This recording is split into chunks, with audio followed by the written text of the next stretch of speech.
Eventos não periódicos, vamos abrir aqui.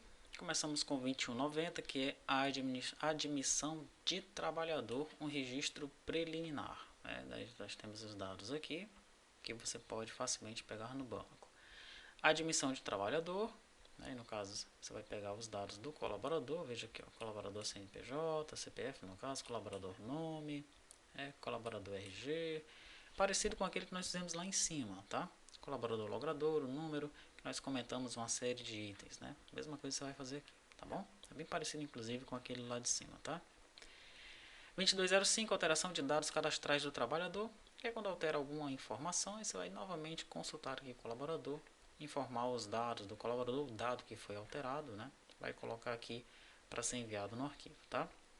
2206, alteração de contrato de trabalho, que no caso tem a ver com o contrato, né?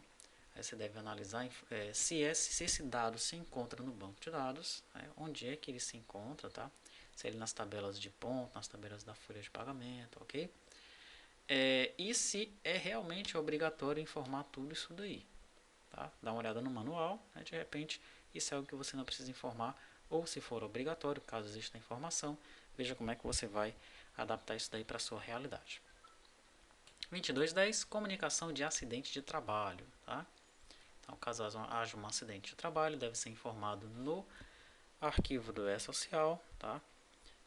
Veja se tem isso daí lá nas tabelas de folha de pagamento, né? Nós temos algumas tabelinhas lá que trata de informações obrigatórias para o colaborador. Será que essa de acidente está lá? Dá uma olhadinha, de repente ela está e você vai capturar de lá, tá bom?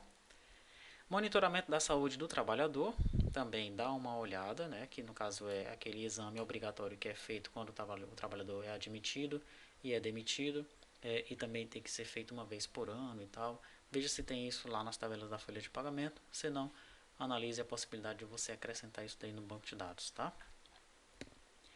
Afastamento temporário, né, lá na folha de pagamento tem uma tabelinha que trata disso, tá?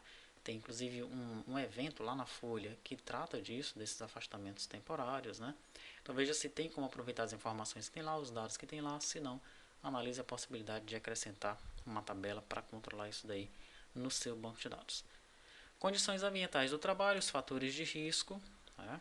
Aí você vai analisar quais são esses fatores de risco, né? Veja que tem um exemplo, um exercício para fazer isso aqui, ó. Os fatores de risco na tabela da folha de pagamento, para você jogar aqui, tá bom? 2241, insalubridade, periculosidade e aposentadoria especial. São dados que nós não temos no banco, né? De repente você vai analisar para colocar esses dados e informar isso daí no E-Social. Aviso prévio, né? Tá lá na tabela folha rescisão.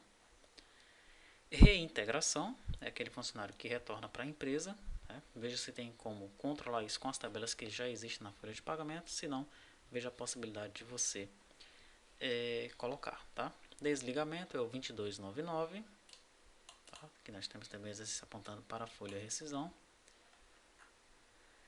Trabalhador sem vínculo, início, é o 2300. Aí o que você vai fazer? Muita informação aqui, né? Vai lá no manual, no MOS, veja se essa informação é obrigatória. Caso não seja obrigatória, seja só opcional, veja também a possibilidade de você acrescentar isso no banco de dados para informar na sua aplicação. Temos o 2305, trabalhador sem vínculo, uma alteração contratual do trabalhador sem vínculo, né?